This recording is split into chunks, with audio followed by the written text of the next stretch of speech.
പാലക്കാട് നിയോജക മണ്ഡലത്തിലെ പ്രിയപ്പെട്ട എന്റെ സുഹൃത്തുക്കളെ, സഹപ്രവർത്തകരെ, സഹോദരി സഹോദരന്മാരെ, മാതാപിതാക്കളെ, അനിയന്മാരെ, അനുജന്മാരെ, എല്ലാവർക്കും എന്റെ വിനയം നിറഞ്ഞ നമസ്കാരം.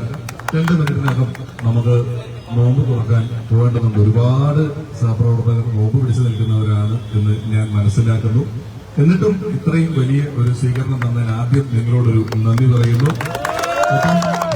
ഇനി എന്തെങ്കിലും സംസാരിക്കുന്നതിന് മുമ്പ് ഒരു അഭ്യർത്ഥനയും ഒരു ഉറപ്പും തന്നുകൊണ്ട് വേണം സംസാരിക്കാനെന്ന് ഞാൻ ആഗ്രഹിക്കുന്നു. അഭ്യർത്ഥന, പാലക്കാട് നിയോജക മണ്ഡലത്തിലെ ഓരോ വോട്ടർമാരും എന്നോടൊപ്പം ഉണ്ടാകണം എന്നുള്ളതും, ഉറപ്പ് ഞാൻ ഇന്നു മുതൽ അങ്ങോട്ട് നിയോജക മണ്ഡലത്തിലെ ഓരോ വോട്ടർമാരുടെയും ഒപ്പം ഉണ്ടാകണം എന്നുള്ള ഉറപ്പുമാണ്.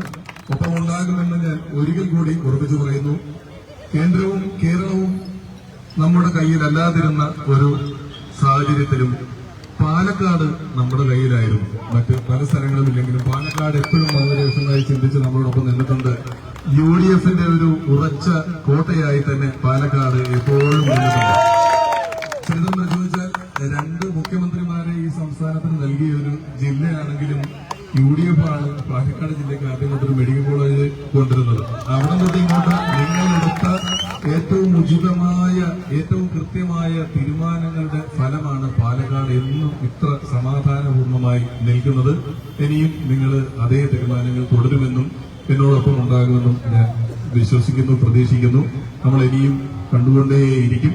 നോമ്പ് തുറക്കാൻ സമയമായതുകൊണ്ട് ഞാൻ ഒരുപാട് സംസാരിക്കുന്നില്ല. UDF സ്ഥാനാർത്ഥിയായി ഇവിടെ വന്ന് എന്നെ നിങ്ങൾ ഓരോരുത്തരും കൈപ്പത്തി ചിഹ്നത്തിൽ വോട്ട് ചെയ്ത് വിജയിപ്പിക്കണമേ എന്ന് ആത്മാർത്ഥമായി